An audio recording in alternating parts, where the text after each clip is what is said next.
Amen. Praise the Lord. Magandang gabi po sa inyong lahat. Welcome po sa ating pong midweek Bible study. So ngayon po ay tayo po ay nasa ika-4 na Wednesday po ng buwan po ng Mayo. And praise God, hallelujah. God is so good and He is faithful na tayo po ay patuloy na nakakaranas ng pagpapala at ng grasya ng Panginoon. Sa kabila ng maraming pinagdadaanan at ang iba ay halos umayaw na tayo po ay nakatayo pa rin sa grasya ng Panginoon. Amen. Hallelujah. Kaya sa gabi pong ito, welcome po ang bawat isa po sa atin. Welcome po na tayo mag-aral sa salita ng ating Panginoon. At bago po tayo dumako sa pag-aaral ng salita ng Panginoon, tayo po ay umawit sa Kanya, magpuri. Sabi po, let us just enter His gates with thanksgiving and enter His courts with praise. Amen. Hallelujah. For He alone is worthy of all the glory, honor, and praises of His people. Amen. Let us just clap our hands to the Lord. Hallelujah. There's a new song arising in the hearts of His children. New song arising in the hearts of His own. There's a new song arising in the hearts of His children. New song arising in the hearts of His own. There's a new song arising in the hearts of His children. New song arising in the hearts of His own. There's a new song arising in the hearts of His children. New song arising in the hearts of His own. Song of hope, song of peace, the sound of liberation, the shout of victory. Oh, hymn of praise, the new song of God. Many will see and fear and put their trust in the Lord. With the oil of joy, His anointing His children. The music He gives sets the nations free. With the oil of joy, His anointing His children. The dance of our Father bringing liberty. Hallelujah. And there's a new song arising in the hearts of His children. New song arising in the hearts of His own. It's a new song arising in the hearts of His children. New song arising in the hearts of His own. Song of hope, song of peace, the sound of liberation, the shout of victory. Oh, hymn of praise, the new song of God. Many will see and fear, put their trust in the Lord. With the oil of joy, His anointing His children. Music He gives sets the nations free. With the oil of joy, His anointing His children. The dance of our fathers bringing liberty. Song of hope, song of peace, the sound of liberation, the shout of victory. Oh, hymn of praise, new song of God. Many will see and fear, put their trust in the Lord. With the oil of joy, His anointing His children. Music He gives sets the nations free. With the oil of joy, His anointing His children. Dance of our Father bringing liberty. With the oil of joy, His anointing His children. Music He gives sets the nations free. With the oil of joy, His anointing His children. Dance of our Father bringing liberty. The dance of our Father bringing liberty. Dance of our Father bringing liberty. Hallelujah. Thank you, Lord God, for the oil of joy, for the anointing upon your people, O God, upon your children, Lord. Hallelujah. We shout a shout of victory. hymn of praise, a new song that you are putting into our hearts, Lord God. Hallelujah. Oh, you are worthy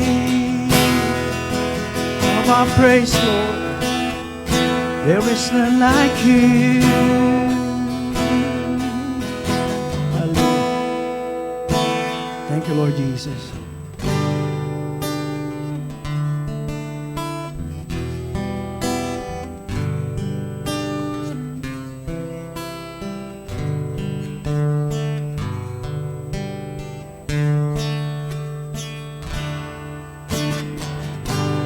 You are my strength when I am weak. You are the treasure that I seek. You are my all in all. Seeking you as a precious jewel, Lord, to give up I'd be a fool. You are my all in all. Jesus, Lamb of God, worthy is your name. Jesus, Lamb of God, worthy is your name. Taking my sin, my cross, my shame, rising again, I bless your name. You are my all in all. When I fall down, you pick me up. When I am dry, you fill my cup. You are my all in all.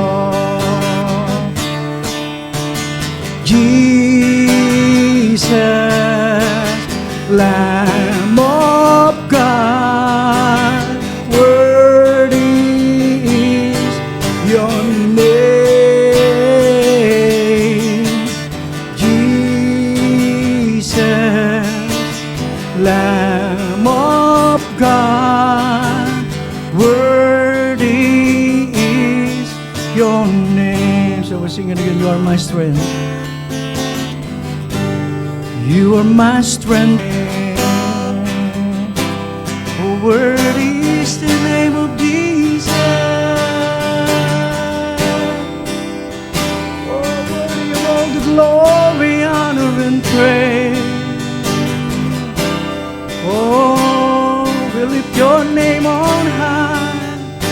Oh, there is no one else like you, Lord. You're full of grace, full of love. Hallelujah. You are great and mighty God, the one who sits upon the throne.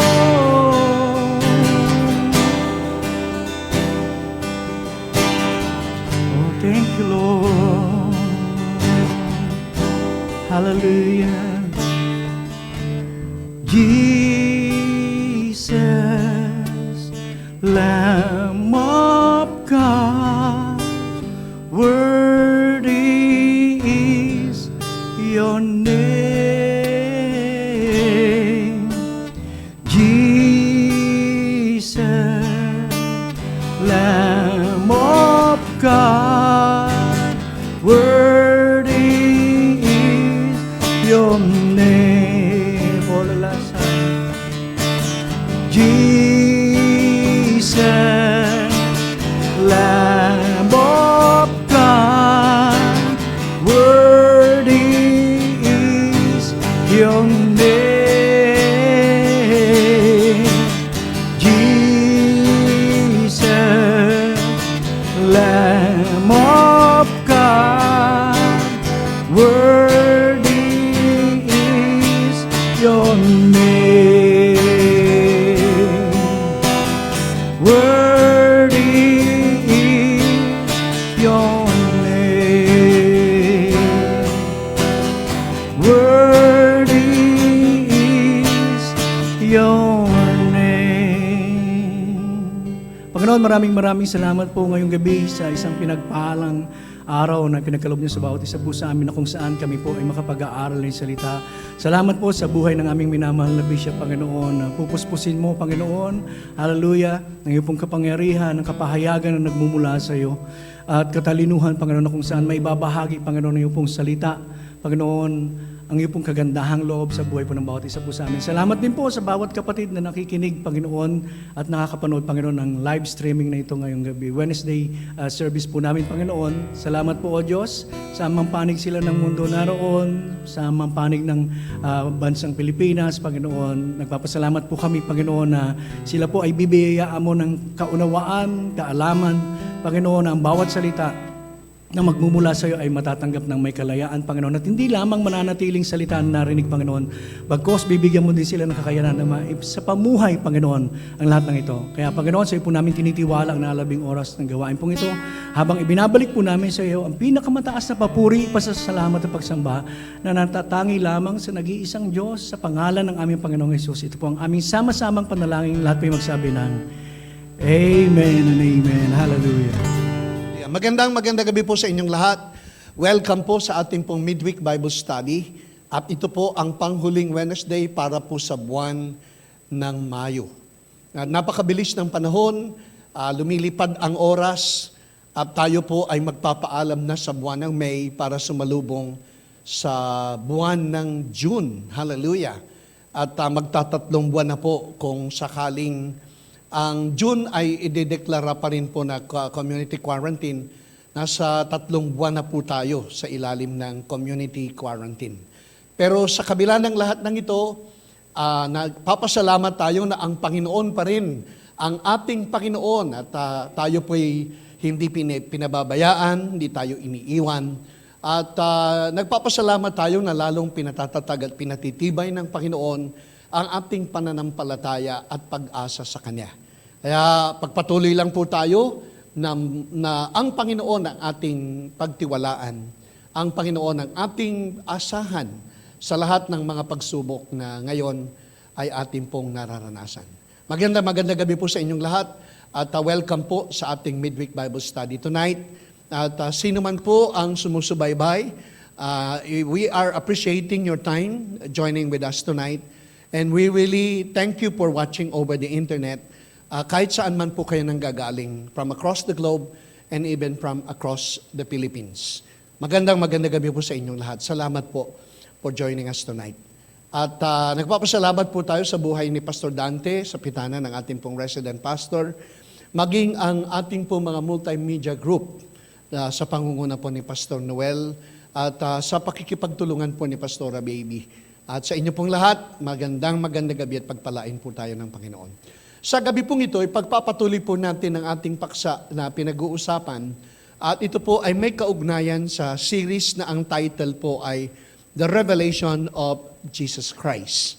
At napapanahon at napakasignificant na pag-aaral sapagkat marami po ngayon ang mga pastor at mga churches nakatutok at nakasubaybay. At ang pinag-aaralan po ay Book of Revelation.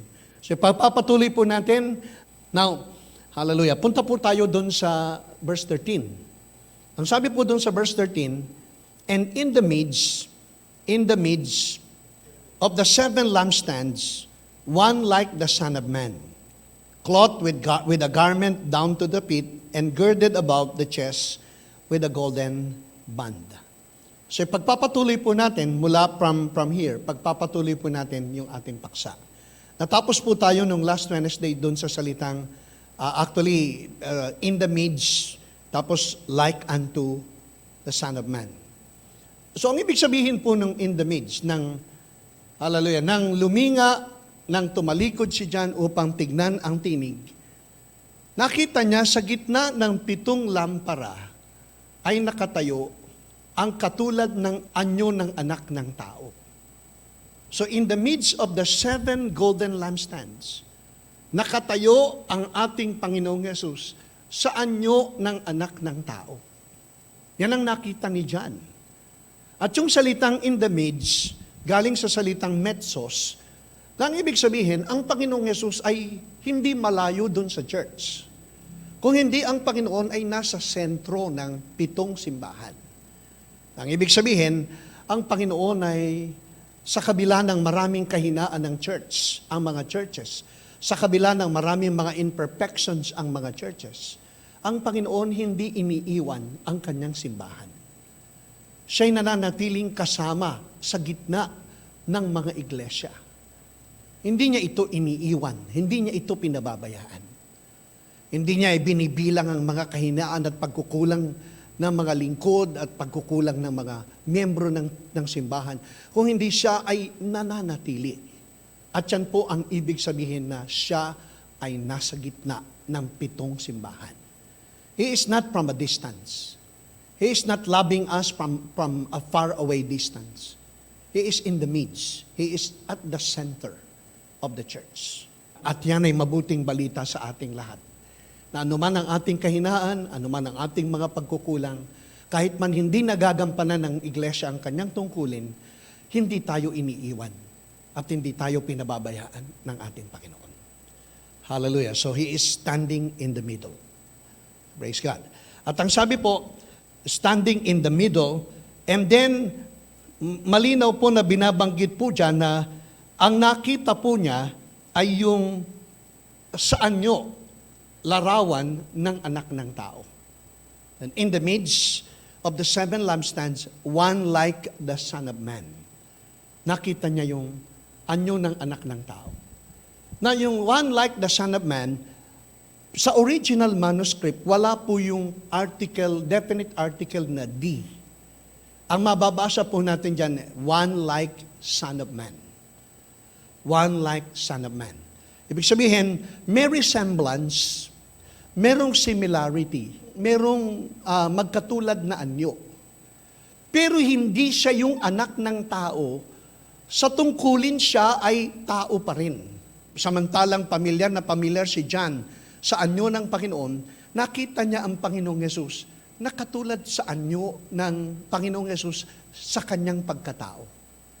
Pero hindi nangangahulugan nang magpakita ang Panginoong Yesus kay John sa anyo ng anak ng tao, ay tao pa rin siya, na ang tungkulin ay tao pa rin. Hindi po ganoon.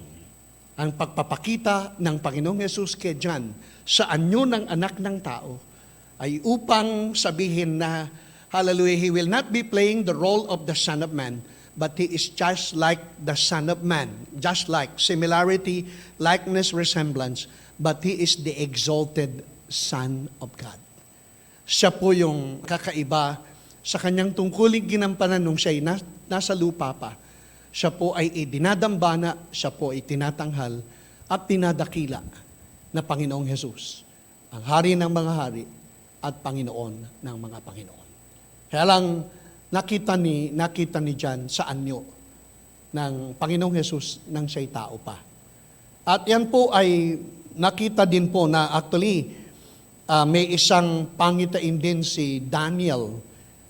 Yung pong mga visions ni Daniel at saka po yung visions ni John, halos magkapareho po eh. Kaya makikita natin sa Daniel chapter 7, 13 and 14, ganito po yung nakita ni Daniel. Katulad ng nakita ni John sa Revelation chapter 1:13. Ang sabi po sa Daniel 7:13 and 14, I was watching in the night visions, and behold, one like the Son of Man. So si Daniel po ang nagsasalita. Si Daniel po ang nakakita ng vision. At yung nakita ni Daniel na vision, katulad ng nakita ni John sa kanyang vision. Hallelujah. Ang sabi po, as I was watching in the night visions, and behold, one like the Son of Man, coming with the clouds of heaven. He came to the Ancient of Days, and they brought Him near before Him. Hallelujah. So yan po ang Panginoong Yesus na nakita ni Daniel noon pa man. Mga 600 years. Hallelujah. Earlier. Nakita ni Daniel ang Panginoong Yesus as like the Son of Man. Then after like 97 years, pagkatapos na ang Panginoong Yesus ay umakyat sa langit, 94 AD, nagpakita naman ang Panginoong Yesus kay John, just like the Son of Man. Kaya nirirespeto po ang mga pangitain from the Old and the New Testament. So nirirespeto po natin yan. Kaya yan yung pagpapakita ng Panginoong Yesus kay John sa gitna ng 7 lampstand ay anyo ng anak ng tao. But not to play the role of the Son of Man, but to be considered exalted, majestic Son of God. So yan po ang ating Panginoong Yesus. So we pick up at ipagpatuloy po natin yung verse 13. And in the midst of the 7 lampstands, one like the Son of Man, clothed with a garment down to the feet, and girded about the chest with a golden band. So tatapusin po natin yung 13, verse 13. Kung makakaya pa natin, punta po tayo sa 14. Kung makakaya po natin hanggang verse 16 po tayo ngayong gabi. Pagpatuloy po natin yung isa pang pangitain na nakita ni John patungkol sa anyo ng Panginoong Yesus. Sabi po dito, clothed with a garment, hallelujah, down to the feet. So ipinakita ng Panginoong Yesus ang kanyang anyo, hallelujah, na may kalarawan ng anak ng tao. Subalit siya ay nakasuot ng, hallelujah, ng kasuotan ng isang saserdote. So like unto the Son of Man, but he is clothed with like a high priest. Ang nakita ni John ay isang Jesus na nakasuot ng kasuotan ng dakilang saserdote. At ang ibig sabihin ng cloth, hallelujah, it was taken from the Greek word enduo, which has something to do with he is dressed in a garment. Siya ay nakasuot. Yun po yung salitang enduo. The act of putting on clothes. So the word enduo means the act of putting on clothes.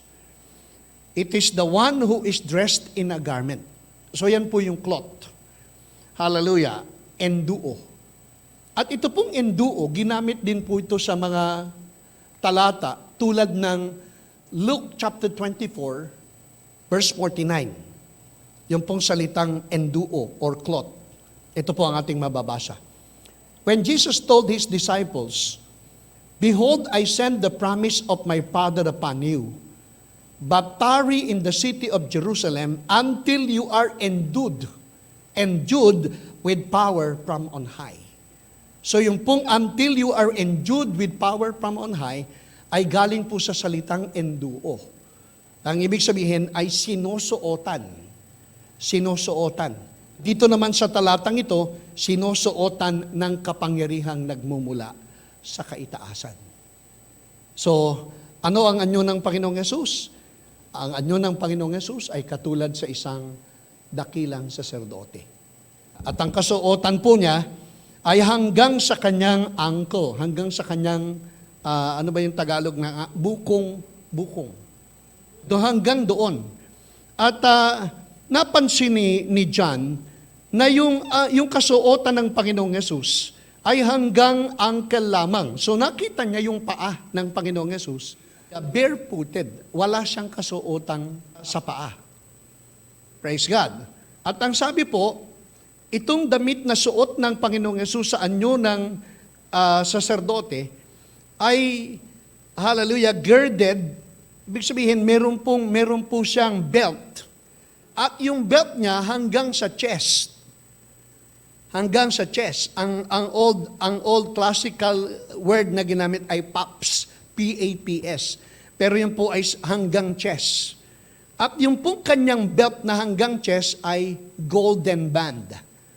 Na bakit significant po ito? Na para baka sabihin niyo, paano naman ang relevance niyan? Mahalaga po ito eh.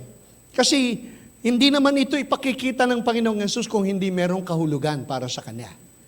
Ang ibig sabihin po nung siya na may sinturon na naka-wrap around him is like a belt up to his chest from the middle part to the mid-chest, with golden band.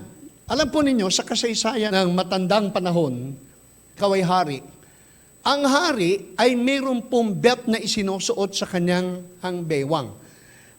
kapag ang hari is a lowly king, parang lowly king, medyo hari na hindi naman kasing yaman ng ibang hari. Yung mga haring ito nagsusuot ng belt hanggang sa bewang lang. Tapos itong belt na isinusuot nila ay hindi lantay na ginto. Madalas merong leather, stranded with leathers, tapos girded, meron pong woven with some other materials na minsan merong kasamang ginto. So hindi solid gold ang belt. Yan yung mga lowly king. At yan ay pagpapakita na itong hari na ito ay may kaya. Na kapag naman yung hari ay nagiging powerful, nagiging more powerful, at nagiging wealthier than other kings, tinataas nila yung kanilang belt. At kapag ang belt mo umabot na hanggang mid-chest, ibig sabihin, ang haring ito ay dinadakila. Ang haring ito ay idinadambana. At ang haring ito ay kinikilalang mas mayaman at mas makapangyarihan kaysa sa ibang hari. So yan po ang ibig sabihin. Kaya baka sabihin niyo, ano naman ang relevance ng yung sinturo na yan?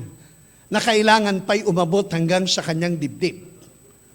Ang ibig sabihin po, symbolically, kapag ang hari ay lower class, hanggang bewang lang ang kanyang belt.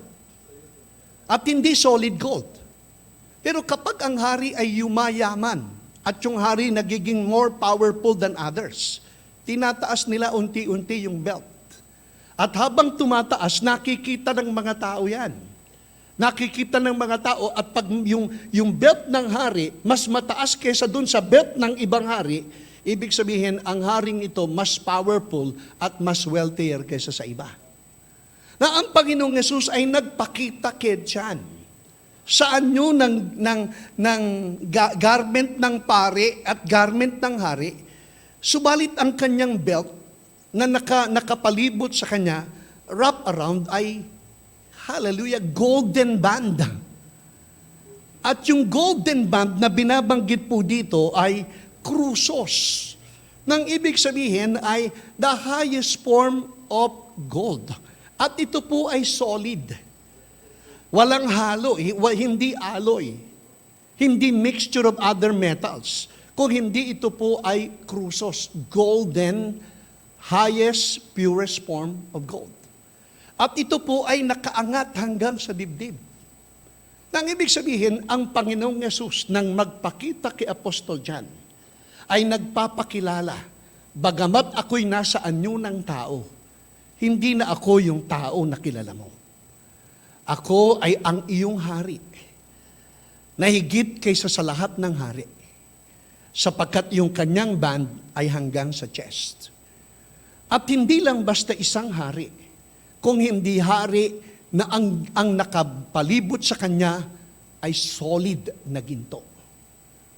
Ayon sa kasaysayan, wala pang hari na nagsuot ng belt around his chest. Wala pa ni isa, kahit si Haring Solomon ay hindi nakapagsuot ng ganitong belt. Ang Panginoong Yesus lamang, ang nag-iisang hari na nagsuot ng lantay, solidong ginto, na hindi lang basta 2 inches, kung hindi, ito po ay wide belt na nakapalibot hanggang sa kanyang dibdib. Ang ibig sabihin, hindi lang siya karaniwang hari, kung hindi siya ang pinakamayamang hari, at siya ang hari ng lahat ng mga hari. Siya ang emperor ng lahat ng mga emperors. At siya ang Panginoon ng lahat ng mga Panginoon. Kaya iisipin natin walang kasaysayan, iisipin natin walang kahulugan. Ito ang kahulugan ng kung bakit si John nakakita ng isang Kristo sa anyo ng anak ng tao. Subalit ang suot na kanyang pananamit ay kasuotan ng isang hari at ng isang pari. Hindi basta pangkaraniwang hari, sapagkat ang nakapalibot na belt sa kanya ay lantay na ginto, nagpapahayag ng kadakilaan, kapangyarihan, at kayamanan na nagpapakilala hanggang sa dibdib. Hallelujah. Sapagkat hanggang sa dibdib ang kanyang belt na ginamit. Hallelujah. Amazing. Kung babasahin mo lang surface reading, akala natin walang kahulugan. Pero sa Panginoon, hindi niya pinaglalaruan ang kanyang mga salita. Bawat bagay na ipinapakita at sinasabi ng Panginoon ay napakahalaga. At dito ang mensahe, uulitin ko lang po. Huwag kayong makulitan sa akin. Uulitin ko lang po. Ang pagpapakita ng Panginoong Yesus sa anyo ng anak ng tao ay pagpapakilalang siya ay ari ng lahat ng hari. Panginoon ng lahat ng mga Panginoon. Emperor ng lahat ng emperors. Hindi pangkaraniwang hari, kung hindi ang pinakamayaman sa lahat ng hari. Kaya kung sa Panginoon ka umaasa, kung sa Panginoon ka nagtitiwala, at siya ang iyong source, maniwala ka, hindi mauubusan ng pagpapala at biyaya ang Panginoong pinagtitiwalaan at ang Panginoong inaasahan natin. My God shall supply all your needs, not according to the riches of this world, not according to the economy of the Philippines, but according to His riches in glory by Jesus Christ our Lord. Amen, amen, amen. Kaya wag kang malungkot, hindi ka pababayaan ng Panginoon. Hindi mauubusan ng biyaya ang Panginoon. Siya ang pinakamayaman at siya ang pinakamakapangyarihang hari. Hallelujah, na nabubuhay hanggang sa kasalukuyan. Amen. Are you blessed? Amen. Praise God. At ang sabi po, ang garment na ito ay hanggang sa kanyang ankle, down to the foot. At ang ibig sabihin po nung down to the foot is the Greek translation of poderes. Hallelujah. Isang beses lang po ito ginamit. At ito pong salitang ito, hallelujah, sa paa, ay may kaugnayan sa priestly duty ng ating Panginoon. Siya po ay nakatayo sa pagitan ng 7 simbahan bilang pagpapakilala at pagpapakita na siya po ang ating dakilang saserdote. Siya ay nakasuot ng pagiging pari noon, siya ay nakasuot ng kanyang pagiging pari ngayon, at mananatili ang kanyang kasuotan bilang ating dakilang saserdote hanggang sa mga huling panahon. Hindi niya yan huhubarin, hindi niya yan aalisin, yan po yung magiging tungkulin niya para sa ating lahat, our great high priest from the beginning to the end of the world. Kaya marami kayong mababasa sa aklat ng Hebrews, lalo na sa aklat ng Hebreo, na si Jesus ay ipinakikilala as being our great high priest. At yan po yung sinasabi ng siya'y nakatayo, nakikita yung kanyang dalawang paa na nakatayo in the middle of the lampstands para sabihin, ito yung kanyang duty, our great high priest. Na pagtibayin natin yan. Hebrews chapter 3 verse 1. Therefore, holy brethren, partakers of the heavenly calling, consider the apostle and the high priest of our profession, the Lord Jesus Christ. So just to attest to the reality na si Jesus na nakatayo sa gitna ng 7 lampara, 7 simbahan, ay nakatayo bilang saserdote. Bilang ating dakilang pari. Hebrews 3 verse 1. Hallelujah. Consider the apostle and high priest of our confession, Christ Jesus. Hebrews 4:15 to 16. For we do not have a high priest, si Jesus Christ po yan, who cannot sympathize with our weaknesses, but was in all points tempted as we are, yet without sin. Let us therefore come boldly to the throne of His grace, that we may obtain mercy and find grace to help in times of our need. So sa Hebrews chapter 4, siya po ay ang ating high priest. Hebrews chapter 5, praise God. Ayon po sa verse 5, verse 6. So also Christ did not glorify Himself to become high priest, but it was He who said to Him, You are my son, today I have begotten you. And He also says in another place, You are a priest forever, according to the order of Melchizedek. So siya po ay ang mananatili nating pari, Pari kahapon, pari ngayon, at mananatili nating dakilang saserdote sa magpakailanpaman. Hallelujah. Verse 7 at Hebrews chapter 7, 24-25. But He, because He continues forever. So binabanggit na naman yung forever. Has an unchangeable priesthood. Hindi mababago ang kanyang pagka-saserdote para sa atin. Therefore, He also able to save to the uttermost those who come to God through Him, since He always lives to make intercession for them. So binabanggit po ng talatang ito na si Jesus na nakasuot ng kasuotan ng pagiging pari ay mananatiling pari kahapon, mananatiling pari ngayon, at mananatiling dakilang pari para sa ating lahat. Natatayo sa pagitan ng bawat isa para tugunan ang ating mga panalangin at pangangailangan magpakailanman. So He is working, hallelujah, still today is our intercessor. Hanggang ngayon siya ay namamagitan at tumatayo para manalangin alang-alang sa atin. So yan po ang ating dakilang saserdote. Ang sabi po, this is an office that once conferred upon Jesus and is unchangeable. Ito po ay isang tungkulin iniatang kay Hesukristo noon at mananatilit hindi mababago hanggang sa ating kapanahunan. To emphasize, Jesus was, Jesus is, and Jesus will always be interceding on our behalf and on behalf of the church which He purchased with His own blood.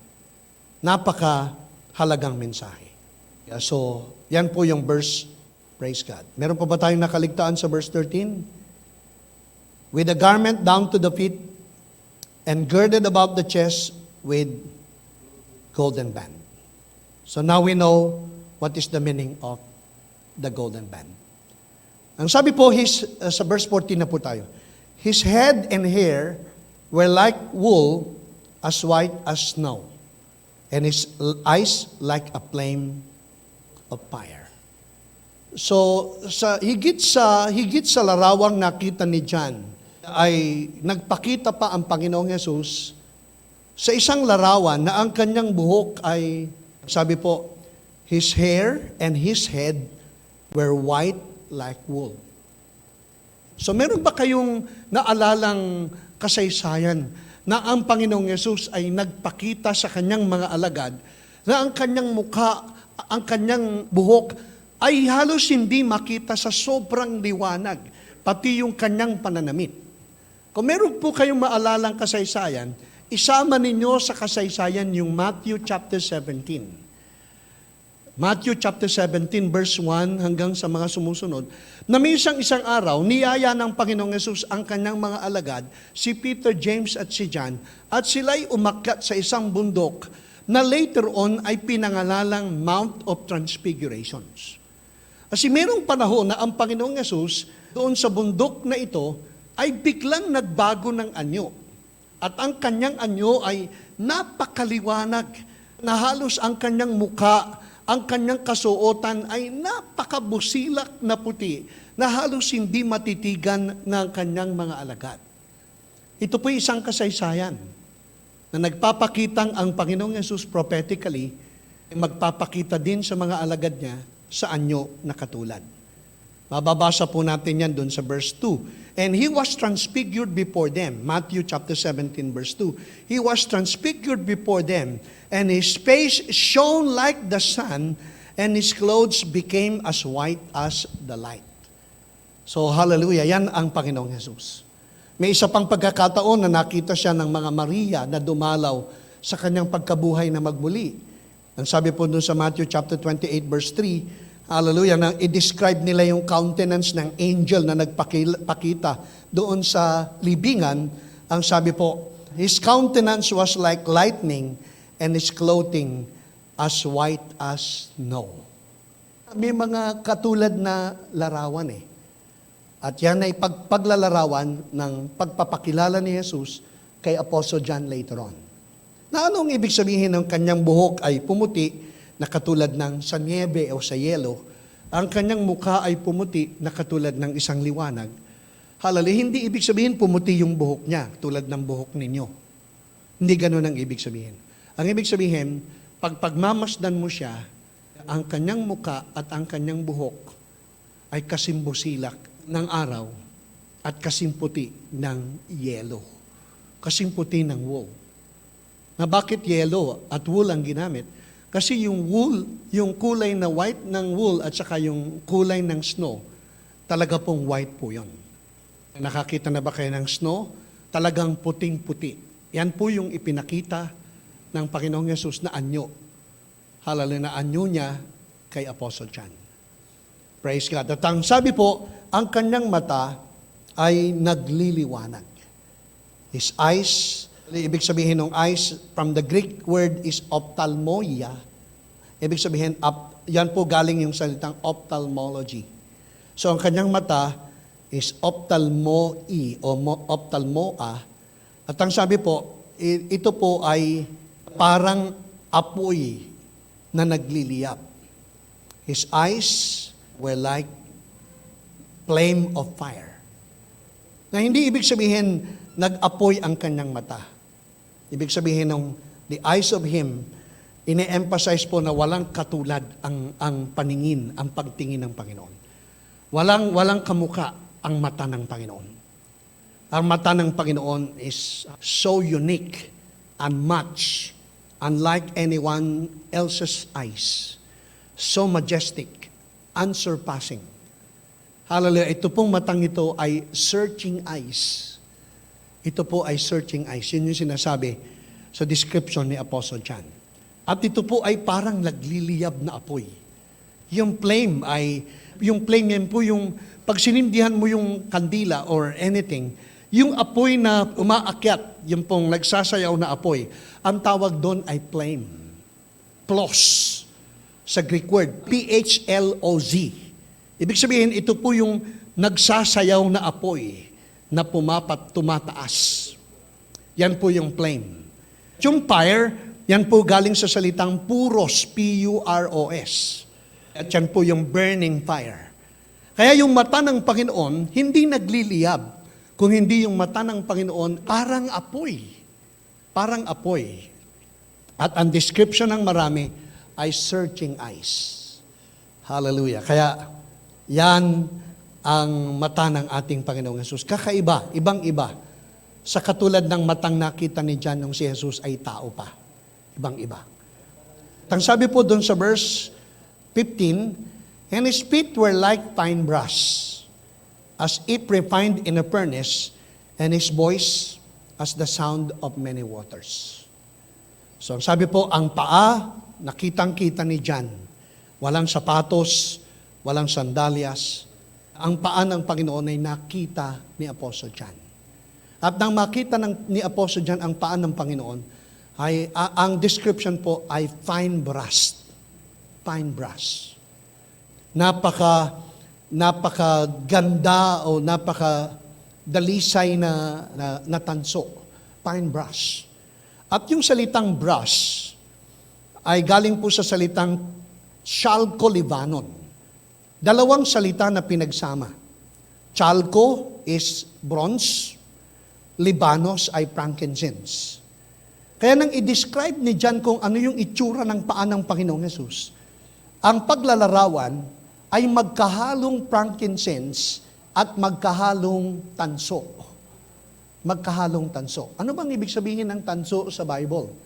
Ang ibig sabihin ng tanso sa Bible ay judgment eh. Hallelujah. At yung Libanos naman, ang ibig sabihin ay frankincense na kumakatawan sa panalangin at intercessory ministry ng Panginoon. Kaya po pagsasamahin natin yung bronze at saka po yung frankincense, ito po ay kumakatawan sa tungkulin ng Panginoong namamagitan at namagitan upang tayo ay tubusin sa hatol ng kasalanan. So si Jesus lamang ang may paa, tumayo bilang tagapamagitan, bilang intercessor, bilang saserdote, na nag-alay ng kanyang sarili upang tayo'y tubusin sa paghuhukom at tubusin sa lahat ng hatol dahil sa kasalanan. At yan ay gagampan ng tungkulin ng Panginoon hanggang sa kahuli-hulihan. Ang kanyang paa na nakita ni John na nakatayo ay nagpapaalala, ako ay ang inyong dakilang saserdote. Nag-aalay at nag-aalay ng panalangin para sa inyo. Ako ay ang siyang tumubos sa lahat ng hatol, dulot ng kasalanan at sumpa.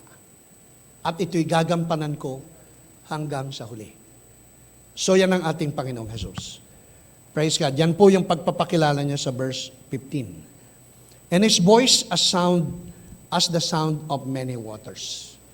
Na bakit ito ang naging description? Ang tinig ng Panginoon ay katulad ng tubig. Like the sound of many waters. Hallelujah. Alam natin si John ay nasa Isle of Patmos. At siya'y napapalibutan ng tubig.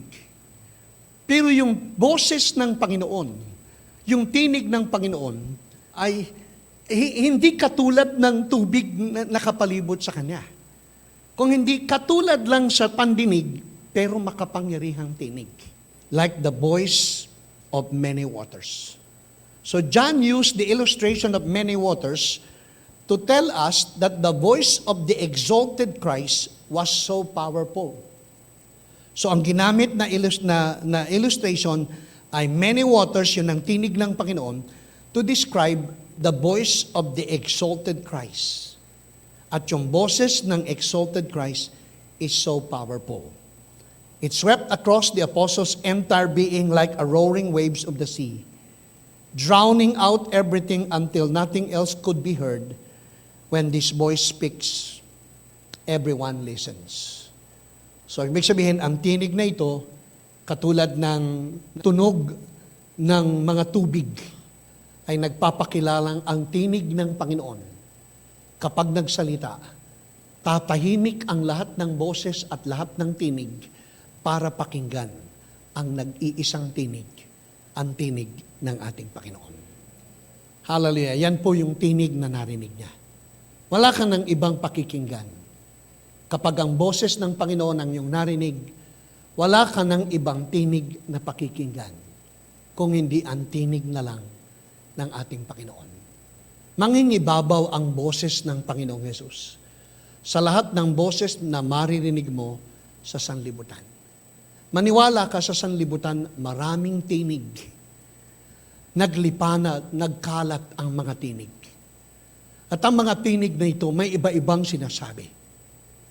Bagamat ang mga tinig na ito, pwede nating ituring na mahalaga sa lahat ng boses na pwede mong pakinggan na higit na mas mahalaga at makapangyarihan, ay walang iba kung hindi ang tinig at boses ng ating Panginoon. Hallelujah. Maniwala ka, kapag narinig mo ang tinig niya, daig nito ang lahat ng tinig na napakinggan mo. This is so powerful. And this is worth listening. This voice is worth listening. Lalo ngayon, ang daming fake news. Ang daming boses na nagsasalita. Iba-iba ang ibig sabihin. Iba-iba ang kahulugan. Nanood nga ako kagabi doon sa balita ng Channel 4, yung PTV4. At iba nag-report minsan si Dr. Berhere, yung spokesperson ng DOH. At nagkaroon ng kalituhan patungkol dun sa ang Pilipinas man nasa second wave na. So maraming confusion. May nagsasabing mga manggagamot na tayo ay nasa second wave na. May mga nagsasabi naman na tayo ay nasa ilalim pa rin ng first wave. Kaya maraming tao nalilito. Nasa first wave pa ba tayo? Nasa second wave pa tayo? Sabi ng marami, mahalaga pa bang malaman kung first wave o second wave? Ang sabi ng iba, mahalaga yan. Sapagkat katulad ng naganap sa mga lumang panahon, yung second wave, yan yung malala. 500 million ba ang namatay during the Spanish flu time in 1918? Second wave yung malala. At hindi natin dapat baliwalain. So, ang kinalabasan, ang naging conclusion, lahat sila manggagamot. Lahat sila mga medical doctors. Pero hindi lahat epidemiologists. Epidemiologist ba tawag doon? So hindi lahat ng doktor ay nagko-concentrate at expert sa epidemic. Kaya kahit na sila'y pare-parehong manggagamot, iba-iba ang kanilang interpretasyon. Katulad yung problema ng Supreme Court, ng ABS-CBN, yung problema ng Kongreso, yung problema ng Senado. Iisa ang issue, franchise ng ABS-CBN. Pero pare-pareho silang mga abogado, iba-iba ang interpretasyon.